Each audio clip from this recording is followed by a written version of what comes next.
ಮಿತ್ರರೇ ನಮಸ್ಕಾರ. ಮಿತ್ರರೇ, ಬಂಗಾಳದಲ್ಲಿ ಸುವೇಂದು ಅಧಿಕಾರಕ್ಕೆ ಬಂದ ಬಳಿಕ ಬಂಗಾಳದಲ್ಲಿ ಬದಲಾವಣೆಯ ಪರ್ವವನ್ನೇ ಆರಂಭಿಸಿದ್ರು. ಅನೇಕ ಮಹತ್ವದ ನಿರ್ಧಾರಗಳನ್ನು ಕೈಗೊಂಡಿದ್ರು. ಕಳೆದ 16 ವರ್ಷಗಳಿಂದ ಕೆಲವೊಂದಷ್ಟು ನಿರ್ಧಾರಗಳನ್ನು ಕೈಗೊಳ್ಳೋದಕ್ಕೆ ಮೊದಲಿನ ಮುಖ್ಯಮಂತ್ರಿಗಳು ಎಷ್ಟು ಹಿಂದೇಟು ಹಾಕಿದ್ರೋ ಅದೆಲ್ಲ ವಿಚಾರಕ್ಕೆ ಸುವೇಂದು ಅಧಿಕಾರಿಯವರು ಅಧಿಕಾರಕ್ಕೆ ಬರ್ತಿದ್ದ ಹಾಗೆ ಕೈ ಇಟ್ಟಿದ್ರು. ಅದು ಗಡಿ ಭದ್ರತೆ ಇರಬಹುದು, ಗಡಿ ಬೇಲಿ ವಿಚಾರ ಇರಬಹುದು, ಮಹತ್ವದ ಚಿಕನ್ ನೆಕ್ ಕಾರಿಡಾರ್ ವಿಚಾರದಲ್ಲಿರಬಹುದು, ಅಕ್ರಮ ವಲಸಿಗರ ವಿಚಾರದಲ್ಲಿರಬಹುದು, UCC, ಮದರಸಾ ಫಂಡಿಂಗ್, ಹೀಗೆ ಸುವೇಂದು ಕೈ ಇಡದಂತಹ ವಿಚಾರವೇ ಇರಲಿಲ್ಲ. ನಿಮಗೆಲ್ಲ ಅನ್ನಿಸಬಹುದು, ಬಹುತೇಕ ಸುವೇಂದು ಅಧಿಕಾರಿ ಅವರು ಕೈಗೊಂಡಂತಹ ನಿರ್ಧಾರಗಳು ಒಂದು ಕಮ್ಯುನಿಟಿಯ ವಿರುದ್ಧವಾಗಿದೆ ಅಲ್ವಾ ಅಂತ. ಸುವೇಂದು ಅಧಿಕಾರಿ ಅವರು ಮಾಡ್ತಾ ಇರುವಂತಹ ಪ್ರತಿ ನಿರ್ಧಾರಗಳು ಕೂಡ ಒಂದು ಕಮ್ಯುನಿಟಿಯ ವಿರುದ್ಧ ಯಾಕಿದೆ ಕೇಳಿದ್ರೆ, ಕಳೆದ 30-35 ವರ್ಷಗಳಲ್ಲಿ ಬಂಗಾಳದಲ್ಲಿದ್ದಂತಹ ಪ್ರತಿಯೊಂದು ಸರ್ಕಾರವೂ ಕೂಡ ಆ ಕಮ್ಯುನಿಟಿಯ ಹಿತಕ್ಕೆ ವಿರುದ್ಧವಾಗಿ ಯಾವ ನಿರ್ಧಾರವನ್ನು ಕೈಗೊಳ್ತಾ ಇರಲಿಲ್ಲ. ಈ ಪರಿಣಾಮ ಏನಾಗ್ತಾ ಇತ್ತು ಅಂತಂದ್ರೆ, ರಾಷ್ಟ್ರೀಯ ಹಿತಾಸಕ್ತಿ ಸೈಡ್ ಲೈನ್ ಆಗ್ಬಿಟ್ಟಿತ್ತು. ಕೆಲವೊಂದಷ್ಟು ಪಬ್ಲಿಕ್ ಇಂಟ್ರೆಸ್ಟ್ಗೆ ವಿರುದ್ಧವಾಗಿತ್ತು. ನಾನು ಆಗ್ಲೇ ಹೇಳದ ಹಾಗೆ ಗಡಿ ಬೇಲಿ ಅದು ಯಾರಿಗೆ ಮುಖ್ಯ ಆಗುತ್ತೆ? ಅದನ್ನ ಒಂದು ಕಮ್ಯುನಿಟಿಯ ದೃಷ್ಟಿಯಲ್ಲಿ ನೋಡೋದಕ್ಕೆ ಸಾಧ್ಯವಾ? ಯಾಕೆ ಈ ವಿಚಾರದಲ್ಲಿ ಪೀಠಿಕೆ ಹಾಕದೆ ಅಂತಂದ್ರೆ, ಸುವೇಂದು ಅಧಿಕಾರಿಯವರು ಈಗೊಂದು ಮಸೀದಿಯ ವಿಚಾರದಲ್ಲಿ ಬಹಳ ದೊಡ್ಡ ತೀರ್ಮಾನ ಮಾಡಿದ್ದಾರೆ. ಈ ಮಸೀದಿ ಕುರಿತಾಗಿ 3 ಮುಖ್ಯಮಂತ್ರಿಗಳು ಅದನ್ನ ಬದಿಗಿಟ್ಟಿದ್ರು. ನಾವು ಈ ತೀರ್ಮಾನವನ್ನ ಮಾಡೋದಿಲ್ಲ ಅಂತ ಕೇಂದ್ರ ಸರ್ಕಾರಕ್ಕೆ ಸೆಡ್ಡು ಹೊಡೆದಿದ್ರು. ಆದರೆ ಸುವೇಂದು ಅಧಿಕಾರಿಯವರ ಸರ್ಕಾರ ಈಗ ಆ ಮಸೀದಿ ವಿಚಾರಕ್ಕೆ ಕೈ ಇಟ್ಟಿದೆ. ನಮಗೆ ಸಾರ್ವಜನಿಕ ಹಿತಾಸಕ್ತಿ ಮುಖ್ಯ ಅಂತ ಇಡೀ ದೇಶಕ್ಕೆ ಮೆಸೇಜ್ ಪಾಸ್ ಮಾಡಿದೆ. ಬಹಳ ಇಂಟ್ರೆಸ್ಟಿಂಗ್ ಆದಂತಹ ಒಂದು ವಿಚಾರ. ಈ ವಿಡಿಯೋದಲ್ಲಿ ಇದ್ರ ಬಗ್ಗೆ ಸ್ವಲ್ಪ ಮಾಹಿತಿಯನ್ನು ಕೊಡ್ತೀನಿ. ನೀವು ಈ ವಿಡಿಯೋನ ಕೊನೆವರೆಗೂ ಮಿಸ್ ಮಾಡದೆ ನೋಡಿ. ಮಿತ್ರರೇ, ಒಂದು ದೇಶ ತನ್ನ ಭದ್ರತೆಯ ವಿಚಾರದಲ್ಲಿ ಅತಿ ಹೆಚ್ಚು ತಲೆ ಕೆಡಿಸಿಕೊಳ್ಳುವಂತಹ ಪ್ರದೇಶಗಳು ಯಾವ್ಯಾವುದು? ಒಂದು ಸೈನಿಕ ನೆಲೆಗಳು, ಅದನ್ನ ಬಿಟ್ರೆ ಏರ್ಪೋರ್ಟ್ಗಳು. ಏರ್ಪೋರ್ಟ್ ಎಂಟ್ರಿ ಆಗಬೇಕು ಅಂತಂದ್ರೆ ಯಾವ ರೀತಿಯ ಸೆಕ್ಯೂರಿಟಿ ಚೆಕ್ ಇರುತ್ತೆ ಅಂತ ನಿಮಗೆಲ್ಲ ಗೊತ್ತೇ ಇದೆ. ಒಬ್ಬ ಪ್ರಯಾಣಿಕ ಅಲ್ಲದಂತಹ ವ್ಯಕ್ತಿ ಸುಮ್ಮನೆ ಏರ್ಪೋರ್ಟ್ ಒಳಗೆ ಹೋಗೋದಕ್ಕೆ ಸಾಧ್ಯವೇ ಇಲ್ಲ. ಅಷ್ಟೊಂದು ಸೆಕ್ಯೂರಿಟಿಯ ಬಗ್ಗೆ ಏರ್ಪೋರ್ಟ್ ಅಥಾರಿಟಿ ತಲೆ ಕೆಡಿಸ್ಕೊಳ್ಳುತ್ತೆ. ಸರ್ಕಾರವೂ ಕೂಡ ಅದಕ್ಕೆ ಅಷ್ಟೇ ಪ್ರಾಧಾನ್ಯತೆಯನ್ನು ಕೊಡುತ್ತೆ. ಅಷ್ಟು ಮಾತ್ರ ಅಲ್ಲ, ಈ ವಿಮಾನ ನಿಲ್ದಾಣವನ್ನ ಡಿಸೈನ್ ಮಾಡ್ತಾರಲ್ಲ, ಆ ವಿಚಾರದಲ್ಲೂ ಕೂಡ ಸಣ್ಣ ರಿಸ್ಕ್ ಅನ್ನ ಸಹ ಯಾರೂ ತೆಗೆದುಕೊಳ್ಳೋದಿಲ್ಲ. ರನ್ವೇ ಹೇಗಿರಬೇಕೋ ಹಾಗೇ ಇರಬೇಕು, ಎಷ್ಟು ಜಾಗ ಬೇಕೋ ಅಷ್ಟೇ ಜಾಗ ಬೇಕು. ಅದಕ್ಕೆಲ್ಲ ಇಂಟರ್ನ್ಯಾಷನಲ್ ಸ್ಟ್ಯಾಂಡರ್ಡ್ ನಿಯಮಗಳೇ ಇದ್ದಾವೆ. ಅದರಲ್ಲೂ ಅಂತಾರಾಷ್ಟ್ರೀಯ ವಿಮಾನ ನಿಲ್ದಾಣ ಅಂತಂದ್ರೆ ಅದಕ್ಕೆ ಎಕ್ಸ್ಟ್ರಾ ಕೇರ್ ಮಾಡಲಾಗುತ್ತೆ. ಒಂದು ಸಣ್ಣ ವಿಚಾರದಲ್ಲೂ ಕೂಡ ರಾಜಿ ಮಾಡಿಕೊಳ್ಳೋದಿಲ್ಲ. ಅದು ಸರಿ ಇಲ್ಲ ಅಂತಂದ್ರೆ ಸರಿ ಇಲ್ಲ. ಇಷ್ಟೆಲ್ಲ ಏರ್ಪೋರ್ಟ್ಗೆ ಕಟ್ಟುನಿಟ್ಟಾದಂತಹ ನಿಯಮಗಳಿದ್ರೂ ಕೂಡ ಪಶ್ಚಿಮ ಬಂಗಾಳದ ಕೋಲ್ಕತ್ತಾ ಅಂತಾರಾಷ್ಟ್ರೀಯ ವಿಮಾನ ನಿಲ್ದಾಣಕ್ಕೆ ಈ ಯಾವ ನಿಯಮಗಳು ಕೂಡ ಅನ್ವಯಿಸ್ತಾ ಇರಲಿಲ್ಲ. ನಿಮಗಿದನ್ನ ಕೇಳಿದ್ರೆ ಆಶ್ಚರ್ಯ ಆಗಬಹುದು, ಆದ್ರೂ ಕೂಡ ಸತ್ಯ. ಕೋಲ್ಕತ್ತಾದಲ್ಲಿರುವಂತಹ ನೇತಾಜಿ ಸುಭಾಷ್ ಚಂದ್ರ ಬೋಸ್ ಅಂತಾರಾಷ್ಟ್ರೀಯ ವಿಮಾನ ನಿಲ್ದಾಣದಲ್ಲಿ ಭದ್ರತೆ ವಿಚಾರದಲ್ಲಿ ರಾಜಿ ಆಗ್ತಾ ಇದ್ರು. ಜೊತೆಗೆ ವಿಮಾನವನ್ನ ಲ್ಯಾಂಡಿಂಗ್ ಮಾಡುವಂತಹ ನಿಯಮಗಳಿದ್ವಲ್ಲ, ಆ ವಿಚಾರದಲ್ಲೂ ಕೂಡ ರಾಜಿ ಆಗಲಾಗಿತ್ತು. ಯಾಕೆ ಕೇಳಿದ್ರೆ, ಆ ವಿಮಾನ ನಿಲ್ದಾಣ ಇದೆಯಲ್ಲ, ಅದರ ಒಳಗೆ ರನ್ವೇ ಪಕ್ಕದಲ್ಲೇ ಒಂದು ಮಸೀದಿ ಇದೆ. ಆ ಮಸೀದಿ ಕೇವಲ ಸ್ಮಾರಕ ಅಲ್ಲ, ಪ್ರತಿನಿತ್ಯ ಅಲ್ಲಿ ಪ್ರಾರ್ಥನೆ ಸಲ್ಲಿಕೆ ಆಗತ್ತೆ. ಹೊರಗಿನಿಂದ ಜನ ಪ್ರಾರ್ಥನೆಗೋಸ್ಕರವಾಗಿ ಮಸೀದಿಗೆ ಹೋಗ್ತಾರೆ. ಇದಕ್ಕೆಲ್ಲ ಯಾವುದೇ ಅಡೆತಡೆಗಳಿರಲಿಲ್ಲ. ಕೇಳಿದ್ರೆ ಹೀಗೆಲ್ಲ ಇರೋದಕ್ಕೆ ಸಾಧ್ಯವಾ ಅಂತ ಅನಿಸುತ್ತೆ, ಆದ್ರೂ ಕೂಡ ಇದು ಸತ್ಯ. ಕೋಲ್ಕತ್ತಾದ ಅಂತಾರಾಷ್ಟ್ರೀಯ ವಿಮಾನ ನಿಲ್ದಾಣದಲ್ಲಿರುವಂತಹ ಮಸೀದಿಯ ಹೆಸರು ಗೌರಿಪುರ್ ಜಾಮಾ ಮಸೀದಿ ಅಂತ. ಇದಕ್ಕೆ 136 ವರ್ಷಗಳ ಇತಿಹಾಸ ಇದೆ. ಹಾಗೆ ನೋಡೋದಕ್ಕೆ ಹೋದ್ರೆ ಏರ್ಪೋರ್ಟ್ ನಿರ್ಮಾಣ ಆಗಿದ್ದು ಅನಂತರದಲ್ಲಿ. ಏರ್ಪೋರ್ಟ್ ನಿರ್ಮಾಣ ಆಗೋದಕ್ಕೆ ಮುಂಚೆ ಇದ್ದಂತಹ ಮಸೀದಿ ಐತಿಹಾಸಿಕವಾದಂತಹ ಮಸೀದಿ. ಆ ವಿಚಾರದಲ್ಲಿ ಯಾವುದೇ ಪ್ರಶ್ನೆಗಳಿಲ್ಲ. ಆ ಮಸೀದಿಯನ್ನ ಕಟ್ಟಿದ್ದು ತಪ್ಪು, ಅಲ್ಲಿರುವಂತಹದ್ದು ತಪ್ಪು, ಆ ರೀತಿಯ ವಿವಾದಗಳು ಕೂಡ ಇಲ್ಲ. ಅದೊಂದು ನಿರ್ಜನ ಪ್ರದೇಶ ಆಗಿತ್ತು. ಹಿಂದೆ 136 ವರ್ಷಗಳ ಹಿಂದೆ ಅಲ್ಲಿ ಕೆಲವರು ಮಸೀದಿಯನ್ನ ಕಟ್ಕೊಂಡಿದ್ದಾರೆ. ಅದು ಹಾಗೆ ನಡ್ಕೊಂಡು ಬಂದಿದೆ. ಅನಂತರದಲ್ಲಿ ಆ ಜಾಗದಲ್ಲಿ ಏರ್ಪೋರ್ಟ್ ನಿರ್ಮಾಣ ಮಾಡಿದ್ರು. ಅದಾದ ಬಳಿಕ ಒಂದು ರನ್ವೇ ಇತ್ತು.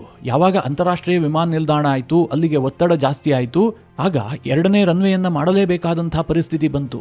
ಇದಕ್ಕೆ ಕಾರಣ ಏನು ಕೇಳಿದ್ರೆ, ನಾರ್ತ್ ಈಸ್ಟ್ ಭಾಗಕ್ಕೆ ಇದೊಂದು ಅತ್ಯಂತ ಇಂಪಾರ್ಟೆಂಟ್ ಆದಂತಹ ಇಂಟರ್ನ್ಯಾಷನಲ್ ಏರ್ಪೋರ್ಟ್. ಅದೆಷ್ಟೋ ಅಂತಾರಾಷ್ಟ್ರೀಯ ವಿಮಾನಗಳು ಈ ಕೋಲ್ಕತ್ತಾ ಏರ್ಪೋರ್ಟ್ಗೆ ಬರ್ತವೆ. ಪ್ರತಿನಿತ್ಯ 100 ವಿಮಾನಗಳು ಟೇಕ್ ಆಫ್ ಆಗ್ತವೆ, ಹಾಗೆ ಲ್ಯಾಂಡ್ ಆಗ್ತವೆ. ಇದೆಲ್ಲವೂ ಕೂಡ ಒಂದೇ ರನ್ವೇಯಿಂದ ನಿಭಾಯಿಸೋದಕ್ಕೆ ಸಾಧ್ಯ ಇಲ್ಲ. ಹೀಗಾಗಿ 2ನೇ ರನ್ವೇಯನ್ನ ಮಾಡೋದಕ್ಕೆ ನಿರ್ಧಾರ ಮಾಡಲಾಯಿತು. ಹಾಗೆ ನಿರ್ಮಾಣ ಆಗಿದೆಯಲ್ಲ 2ನೇ ರನ್ವೇ, ಅದರ ಆರಂಭದಲ್ಲೇ ಈ ಮಸೀದಿ ಇದೆ. ಆ ರನ್ವೇಯ ಸ್ಟಾರ್ಟಿಂಗ್ ಪಾಯಿಂಟ್ನಿಂದ ಕೇವಲ 165 ಮೀಟರ್ ದೂರದಲ್ಲೇ ಈ ಮಸೀದಿ ಇದೆ. ಇಂಟರ್ನ್ಯಾಷನಲ್ ಸ್ಟ್ಯಾಂಡರ್ಡ್ ನಿಯಮದ ಪ್ರಕಾರ 240 ಮೀಟರ್ ವರೆಗೆ ಯಾವುದೇ ಕಟ್ಟಡಗಳು ಇರೋದಕ್ಕೆ ಸಾಧ್ಯವೇ ಇಲ್ಲ, ಇರಲೇಬಾರದು. ಒಂದು ಸಣ್ಣ ಗುಡಿಸಲು ಕೂಡ ಆ ಭಾಗದಲ್ಲಿ ಇರಬಾರದು. ಅಂತಹ ನಿಯಮಗಳಿದ್ದಾವೆ. ಅಂತಹದ್ರಲ್ಲಿ ರನ್ವೇಯಿಂದ 165 ಮೀಟರ್ ದೂರದಲ್ಲೇ ಈ ಮಸೀದಿ ಇದೆ.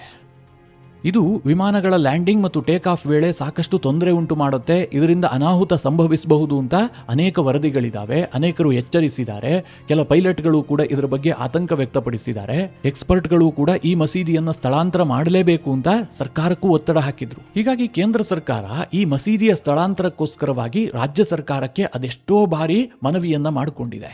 ಮಿತ್ರರೇ, ಈ ವಿಚಾರವನ್ನ ಕೇಳದಂತಹ ಸಂದರ್ಭದಲ್ಲಿ ಇದು ಈ ದೇಶದ ದುರಂತ ಅಂತ ಅನ್ಸುತ್ತೆ. ಯಾಕೆಂತಂದ್ರೆ ಕೇಂದ್ರ ಸರ್ಕಾರ ಒಂದು ದಿಕ್ಕಿನತ್ತ ಹೋಗ್ತಾ ಇರುತ್ತೆ, ರಾಜ್ಯ ಸರ್ಕಾರ ಇನ್ನೊಂದು ದಿಕ್ಕಿನತ್ತ ಹೋಗ್ತಾ ಇರುತ್ತೆ. ಈ ರಾಜಕೀಯ ಕಾರಣಗಳಿಂದಾಗಿ ಇವರಿಬ್ಬರ ನಡುವೆ ಸಮನ್ವಯತೆ ಇರೋದಿಲ್ವಲ್ಲ. ಇಲ್ಲಿ ಅಮಾಯಕ ಜೀವಗಳನ್ನ ಪಣಕ್ಕಿಟ್ಟು ಈ ಇಬ್ಬರೂ ಕೂಡ ಜಿದ್ದನ್ನ ಸಾಧಿಸ್ತಾ ಇರ್ತಾರೆ. ಕೇಂದ್ರ ಸರ್ಕಾರ ಮಸೀದಿಯನ್ನ ಸ್ಥಳಾಂತರ ಮಾಡೋದಕ್ಕೆ ರಾಜ್ಯಕ್ಕೆ ಪತ್ರ ಬರೆಯೋದು. ಅದೇನು ಕೇಂದ್ರದಲ್ಲಿದ್ದಂತಹ ಬಿಜೆಪಿ ಸರ್ಕಾರ ಮಾತ್ರ ಈ ಮಸೀದಿಯನ್ನ ಸ್ಥಳಾಂತರ ಮಾಡಿ ಅಂತ ಹೇಳ್ತಾ ಇರಲಿಲ್ಲ. ಮಧ್ಯದಲ್ಲಿ ಬಂದಂತಹ ಕಾಂಗ್ರೆಸ್ ಸರ್ಕಾರ ಕೂಡ ಅದನ್ನ ಹೇಳಿತ್ತು. ಆದ್ರೆ ಬಂಗಾಳದ ರಾಜ್ಯ ಸರ್ಕಾರಗಳು ಇದಕ್ಕೆ ಮುಂದಾಗಿರಲಿಲ್ಲ. ಬಂಗಾಳವನ್ನ ಸುದೀರ್ಘ ಅವಧಿವರೆಗೆ ಆಳಿದ್ದಂತಹ ಜ್ಯೋತಿ ಬಸು ಕೂಡ ಈ ಪ್ರಪೋಸಲ್ ಅನ್ನ ರಿಜೆಕ್ಟ್ ಮಾಡಿದ್ರು. ಆನಂತರ ಬಂದಂತಹ ಬುದ್ಧದೇವ್ ಭಟ್ಟಾಚಾರ್ಯ ಕೂಡ ಇದರ ಬದಲಾಗಿ ಬೇರೆ ಯೋಜನೆಯನ್ನ ರೂಪಿಸಿ ರನ್ವೇಯನ್ನೇ ಸ್ಥಳಾಂತರ ಮಾಡೋದಕ್ಕೆ ಹೇಳಿದ್ರು ಅವರು. ಅನಂತರ ಬಂದ ಮಮತಾ ಬ್ಯಾನರ್ಜಿ ಅವರ ಬಗ್ಗೆ ನಾನೇನಾದ್ರೂ ಹೇಳಬೇಕಾ? ಅವರು ಇದಕ್ಕೆ ಒಪ್ತಾರಾ? ಖಂಡಿತವಾಗ್ಲೂ ಇಲ್ಲ. ಕಳೆದ 15 ವರ್ಷದಲ್ಲಿ ಈ ವಿಚಾರ ಪ್ರಸ್ತಾಪವೇ ಆಗಿಲ್ಲ. ಆದ್ರೆ ಸುವೇಂದು ಅಧಿಕಾರಿಯವರು ಅಧಿಕಾರಕ್ಕೆ ಬಂದ ತಕ್ಷಣ ಇದರ ಬಗ್ಗೆ ಯೋಚನೆ ಮಾಡ್ತಾರೆ. ಆ ಮಸೀದಿ ಅಲ್ಲಿರುವಂತಹದ್ದು ಆ ಮಸೀದಿಯವರಿಗೂ ಸೇಫ್ ಅಲ್ಲ, ಜೊತೆಗೆ ವಿಮಾನಯಾನ ಮಾಡುವವರಿಗೂ ಕೂಡ ಸೇಫ್ ಅಲ್ಲ. ಈ ತೀರ್ಮಾನವನ್ನ ಕೈಗೊಳ್ತಾರೆ. ಮಿತ್ರರೇ, ಮಸೀದಿಯವರಿಗೆ ಯಾಕೆ ಸೇಫ್ ಅಲ್ಲ ಅಂತ ನಿಮಗೆ ಅನ್ನಿಸಬಹುದು. ಅಹಮದಾಬಾದ್ನಲ್ಲಿ ವಿಮಾನ ದುರಂತ ಆಯ್ತಲ್ಲ, ಆ ಸಂದರ್ಭದಲ್ಲಿ ಅಲ್ಲಿ ಹಾಸ್ಟೆಲ್ನಲ್ಲಿ ಊಟ ಮಾಡ್ತಾ ಇದ್ದಂತಹ ಅನೇಕ ವಿದ್ಯಾರ್ಥಿಗಳು ಕೂಡ ಸತ್ತೋದ್ರು. ಈ ವಿಮಾನ ಅಪಘಾತದಂತಹ ಸಂದರ್ಭಗಳಲ್ಲಿ ಕೇವಲ ವಿಮಾನದ ಒಳಗಿದ್ದವರು ಮಾತ್ರ ಸಾಯ್ತಾರೆ ಅಂತಲ್ಲ, ಈ ಮಸೀದಿಯಲ್ಲಿ ನಮಾಜ್ ಮಾಡ್ತಾ ಇರ್ತಾರಲ್ವಾ, ಆ ಸಂದರ್ಭದಲ್ಲೇ ಏನಾದ್ರೂ ಅಪಘಾತ ಆದ್ರೆ ಎಷ್ಟು ಜನ ಸಾವಿಗೀಡಾಗಬಹುದು. ಜೊತೆಗೆ ಈ ಮಸೀದಿಯ ಕಾರಣದಿಂದಾಗಿ ಅಲ್ಲಿ ಲ್ಯಾಂಡಿಂಗ್ ಮತ್ತು ಟೇಕ್ ಆಫ್ ಕೂಡ ತೀರಾ ಸಮಸ್ಯೆ ಆಗ್ತಾ ಇದೆ. ಲ್ಯಾಂಡಿಂಗ್ ಮಾಡೋದಕ್ಕೆ ರನ್ವೇಯ ಗಾತ್ರವೇ ಚಿಕ್ಕದಾಗಿದೆ. ದೊಡ್ಡ ದೊಡ್ಡ ವಿಮಾನಗಳು 2ನೇ ರನ್ವೇಯಲ್ಲಿ ಲ್ಯಾಂಡಿಂಗ್ ಮಾಡೋದಕ್ಕೆ ಆಗ್ತಾ ಇಲ್ಲ. ಕೋಲ್ಕತ್ತಾದಲ್ಲಿ ಚಳಿಗಾಲದ ವೇಳೆ ವಿಮಾನವನ್ನ ಲ್ಯಾಂಡಿಂಗ್ ಮಾಡೋದೇ ಕಷ್ಟ, ಯಾಕೆಂದ್ರೆ ಅಲ್ಲಿ ವಿಸಿಬಿಲಿಟಿ ತೀರಾ ಕಡಿಮೆ ಇರುತ್ತೆ. ಮಳೆಗಾಲದಲ್ಲೂ ಕೂಡ ಅಂತಹದೇ ಸಮಸ್ಯೆ ಉಂಟಾಗುತ್ತೆ, ಸ್ಕಿಡ್ ಆಗುವಂತಹ ಭೀತಿ ಇರುತ್ತೆ. ಈ ಭಾಗದಲ್ಲಿ ಅತಿ ಹೆಚ್ಚು ಮಳೆ ಕೂಡ ಬರುತ್ತೆ. ಹೀಗಾಗಿ ಮಸೀದಿಯನ್ನ ಸ್ಥಳಾಂತರ ಮಾಡಲೇಬೇಕು ಅಂತ ಸುವೇಂದು ಅಧಿಕಾರಿ ಸರ್ಕಾರ ಡೇ 1 ತೀರ್ಮಾನ ಕೈಗೊಂಡಿತ್ತು. ಆ ಸಂದರ್ಭದಲ್ಲಿ ಮಸೀದಿಯ ಆಡಳಿತ ಮಂಡಳಿಗೆ ಈ ಬಗ್ಗೆ ಸೂಚನೆಯನ್ನ ಕೊಡಲಾಗಿತ್ತು. ನೀವು ಡಿಸೈಡ್ ಮಾಡಿ, ನಾವು ಮಸೀದಿಯನ್ನ ಸ್ಥಳಾಂತರ ಮಾಡಬೇಕು. ನೀವು ತೋರಿಸಿದಂತಹ ಜಾಗದಲ್ಲಿ ನಾವು ಮಸೀದಿಯನ್ನ ಕಟ್ಟಿಕೊಡೋದಕ್ಕೆ ಸಿದ್ಧ ಇದ್ದೀವಿ. ಈಗಿರುವಂತಹ ಮಸೀದಿಗಿಂತ ದೊಡ್ಡದಾದಂತಹ ಮಸೀದಿಯನ್ನ ಕಟ್ಟಿಕೊಡ್ತೀವಿ. ಹೀಗೆಲ್ಲ ಸರ್ಕಾರ ಭರವಸೆ ಕೊಟ್ಟಿತ್ತು. ಆದರೆ ಮಸೀದಿಯ ಆಡಳಿತ ಮಂಡಳಿ ಇತ್ತಲ್ಲ, ಅವರು ಸ್ವಲ್ಪ ನಕರ ಮಾಡೋದಕ್ಕೆ ಶುರು ಮಾಡಿದ್ರು. ಈ ವಿಚಾರದಲ್ಲಿ ನಾವು ತೀರ್ಮಾನ ಮಾಡೋದಕ್ಕೆ ಸಾಧ್ಯ ಇಲ್ಲ, ಇದು ಸ್ವಲ್ಪ ಮೇಲ್ಮಟ್ಟದಲ್ಲಿ ಆಗಬೇಕಾದಂತಹ ಚರ್ಚೆ, ದಾರುಲ್ ದೇವಬಂದ್ನಿಂದ ಒಪ್ಪಿಗೆ ಸಿಗಬೇಕು, all India Muslim personal law board ನಿಂದ ಒಪ್ಪಿಗೆ ಸಿಗಬೇಕು, ಜಮಿಯತ್ ಉಲೇಮಾ ಹಿಂದ್ ಜೊತೆಗೆ ನಾವು ಚರ್ಚೆ ಮಾಡಬೇಕು. ಹೀಗೆಲ್ಲ ನಕರ ಮಾಡೋದಕ್ಕೆ ಶುರು ಮಾಡಿದ್ರು. ಎಲ್ಲರಿಗೂ ಗೊತ್ತಿರುವ ಹಾಗೆ ಮಸೀದಿಗೂ ಮತ್ತು ದೇವಸ್ಥಾನಕ್ಕೂ ಸಾಕಷ್ಟು ವ್ಯತ್ಯಾಸ ಇದೆ. ಮಸೀದಿ ಅಂತಂದ್ರೆ ಅದು ಕೇವಲ ಪ್ರಾರ್ಥನಾ ಸ್ಥಳ. ಯಾವತ್ತೂ ಮುಸ್ಲಿಮರು ಮಸೀದಿ ಒಳಗೆ ದೇವರಿದ್ದಾನೆ ಅಂತ ನಂಬೋದಿಲ್ಲ. ಅವರು ಅಲ್ಲಾಹುವನನ್ನ ಬಹಳ ದೊಡ್ಡ ಪರಿಕಲ್ಪನೆಯಲ್ಲಿ ನಂಬುವಂತಹ ಜನ. ಅಂತಹ ಅಲ್ಲಾಹನನ್ನ ಪ್ರಾರ್ಥನೆ ಮಾಡೋದಕ್ಕೆ ಒಂದು ಸ್ಥಳ ಬೇಕಲ್ಲ, ಅದಕ್ಕೋಸ್ಕರವಾಗಿ ಮಸೀದಿಯನ್ನ ನಿರ್ಮಾಣ ಮಾಡ್ಕೊಂಡಿರ್ತಾರಷ್ಟೇ. ಹೀಗಾಗಿ ಮಸೀದಿಗೆ ಯಾವತ್ತೂ ಕೂಡ ಸ್ಥಳ ಮಹಾತ್ಮೆ ಅನ್ನೋದಿರೋದಿಲ್ಲ.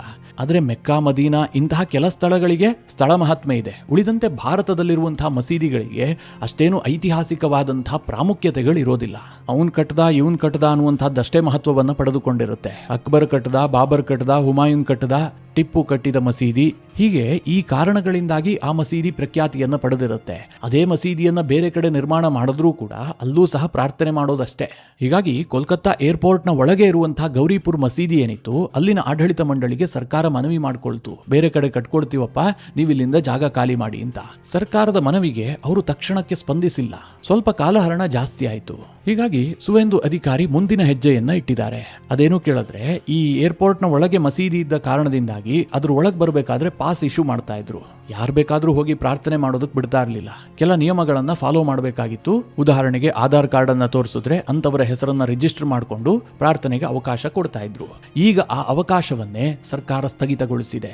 ಮಸೀದಿಗೆ ಹೊರಗಿನಿಂದ ಎಂಟ್ರಿಯನ್ನ ಕಂಪ್ಲೀಟ್ ಬಂದ್ ಮಾಡಲಾಗಿದೆ. ಸರ್ಕಾರ ಇಂತಹ ನಿರ್ಧಾರವನ್ನ ಕೈಗೊಳ್ತು ಅಂತಿದ್ದ ಹಾಗೆ ಅದು ವಿವಾದದ ಸ್ವರೂಪವನ್ನ ಪಡೆದುಕೊಳ್ಳುತ್ತೆ. ಈ ಬಗ್ಗೆ ಸುವೇಂದು ಅಧಿಕಾರಿಯವರನ್ನು ಕೂಡ ಪ್ರಶ್ನಿಸಲಾಯಿತು. ಅದಕ್ಕೆ ಸುವೇಂದು ಅಧಿಕಾರಿ ಏನ್ ಹೇಳಿದ್ದಾರೆ ಗೊತ್ತಾ? ನಮಗೆ ರಾಷ್ಟ್ರೀಯ ಹಿತಾಸಕ್ತಿ ಎಲ್ಲವುದಕ್ಕಿಂತಲೂ ಕೂಡ ಮುಖ್ಯ ಆಗತ್ತೆ. ಸಿಎಂ ಆಗಿ ನಾನು ಇಷ್ಟನ್ನೇ ಹೇಳೋದಕ್ಕೆ ಸಾಧ್ಯ. ಚೀನಾ ಬಾಂಗ್ಲಾದೇಶಕ್ಕೆ ಸಮೀಪ ಇರುವಂತಹ ವಿಮಾನ ನಿಲ್ದಾಣ ಇದು. ಹೀಗಾಗಿ ಸುರಕ್ಷತೆಯ ಬಗ್ಗೆ ನಾವು ನಂಬರ್ 1 ಆದ್ಯತೆಯನ್ನ ಕೊಟ್ಟಿದ್ದೀವಿ. ಪಶ್ಚಿಮ ಬಂಗಾಳದಲ್ಲಿ ನಮ್ಮ ಸರ್ಕಾರ ಯಾವುದೇ ಧಾರ್ಮಿಕ ಆಚರಣೆಗೆ ಅಡೆತಡೆಯನ್ನ ಉಂಟು ಮಾಡ್ತಾ ಇಲ್ಲ. ಅಂತಹ ಆರೋಪಗಳು ಶುದ್ಧ ಸುಳ್ಳು. ಬಕ್ರೀದ್ ಆಚರಣೆಗೆ ಮುಕ್ತವಾಗಿ ಅವಕಾಶ ಕೊಡಲಾಗಿತ್ತು. ಆದರೆ ಪ್ರಾಣಿ ವಧೆ ವಿಚಾರದಲ್ಲಿ ಇರುವಂತಹ ಕಾನೂನೇನಿತ್ತು ಅದನ್ನು ನಾವು ಕಟ್ಟುನಿಟ್ಟಾಗಿ ಜಾರಿಗೆ ತಂದಿದ್ವಿ ಅಷ್ಟೇ. ಆ ಕಾನೂನನ್ನ ಫಾಲೋ ಮಾಡಿಕೊಂಡು ಬಕ್ರೀದ್ ಆಚರಣೆ ಆಗಿದೆ. ಮೊಹರಂ ಕೂಡ ಅಷ್ಟೇ. ಮೊಹರಂ ಆಚರಣೆಗೆ ಯಾವುದೇ ರೀತಿಯಲ್ಲೂ ವಿರೋಧ ಇಲ್ಲ, ಅಡೆತಡೆಗಳು ಕೂಡ ಇಲ್ಲ. ಆದ್ರೆ ಮೊಹರಂ ಹೆಸರಿನಲ್ಲಿ ಆಯುಧಗಳ ಪ್ರದರ್ಶನಕ್ಕೆ ಅವಕಾಶ ಇಲ್ಲ. ಧರ್ಮ ಯಾವತ್ತೂ ಕೂಡ ವೈಯಕ್ತಿಕ ಆಚರಣೆ ಆಗಿರುತ್ತೆ, ಅದಕ್ಕೆ ನಾವು ಯಾವತ್ತೂ ಕೂಡ ಅಡ್ಡಿಪಡಿಸೋದಿಲ್ಲ. ಆದ್ರೆ ಧರ್ಮದ ಹೆಸರಿನಲ್ಲಿ ಸಾರ್ವಜನಿಕರಿಗೆ ತೊಂದರೆ ಕೊಡೋದನ್ನ ನಮ್ಮ ಸರ್ಕಾರ ಒಪ್ಪಿಕೊಳ್ಳೋದಿಲ್ಲ, ಅದಕ್ಕೆ ಅವಕಾಶ ಇಲ್ಲ. ಹೀಗಂತ ಸುವೇಂದು ಅಧಿಕಾರಿ ಅವರು ಕಡ್ಡಿ ಮುರಿದಂತೆ ಹೇಳಿದ್ದಾರೆ. ಇನ್ನು ಮಸೀದಿಗೆ ಎಂಟ್ರಿ ಬಂದ್ ಮಾಡಿರುವ ಕಾರಣದಿಂದಾಗಿ ಟಿಎಂಸಿಯ ನಾಯಕ ಮಾಜಿ ಸಚಿವ ಸಿದ್ದಿಕುಲ್ಲಾ ಚೌಧರಿ ತೀವ್ರ ಆಕ್ರೋಶ ವ್ಯಕ್ತಪಡಿಸಿದ್ದಾರೆ. ಆ ಮಸೀದಿ ಇವತ್ತು ನಿನ್ನೆ ನಿರ್ಮಾಣ ಆಗಿದ್ದಲ್ಲ, ಅದಕ್ಕೆ 136 ವರ್ಷಗಳ ಇತಿಹಾಸ ಇದೆ.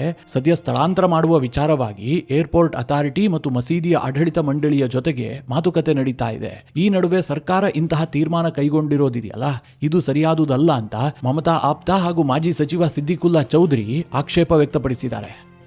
ಆದರೆ ಇದಕ್ಕೆ ಸುವೇಂದು ಅಧಿಕಾರಿ ಏನು ಹೇಳಿದ್ದಾರೆ ಅಂತಂದ್ರೆ, ಇದೇ ಸಿದ್ದಿಕುಲ್ಲಾ ಚೌಧರಿ ಈಗ ಟೋನ್ ಅನ್ನ ಡೌನ್ ಮಾಡಿದ್ದಾರೆ. ಅಂದ್ರೆ ಬಹಳ ಸ್ಮೂತ್ ಆಗಿ ಮಾತನಾಡ್ತಾ ಇದ್ದಾರೆ. ಅದೇ ಏನಾದರೂ ಮಮತಾ ಬ್ಯಾನರ್ಜಿ ಅವರ ಸರ್ಕಾರ ಇದ್ದಾಗ ಇಂತಹ ತೀರ್ಮಾನ ಕೈಗೊಂಡಿದ್ದೆ ಆದ್ರೆ ಅವರು ಧಮ್ಕಿ ಹಾಕ್ತಾ ಇದ್ರು. ನಮ್ಮ ಮೈನಾರಿಟಿ ವೋಟ್ನಿಂದ ಆಯ್ಕೆಯಾದಂತಹ ಸರ್ಕಾರ ಇದು, ಹೆಚ್ಚು ಕಡಿಮೆ ಆದ್ರೆ ಸರ್ಕಾರಕ್ಕೆ ಧಕ್ಕೆ ಆಗುತ್ತೆ ಅಂತ ಧಮ್ಕಿ ಹಾಕ್ತಾ ಇದ್ರು. ಆದ್ರೆ ಈಗ ಆ ಧಮ್ಕಿ ಹಾಕ್ತಾ ಇಲ್ಲ. ಯಾಕೆ ಅಂತಂದ್ರೆ ಈಗಿರುವಂತಹದ್ದು ಬಿಜೆಪಿ ಸರ್ಕಾರ.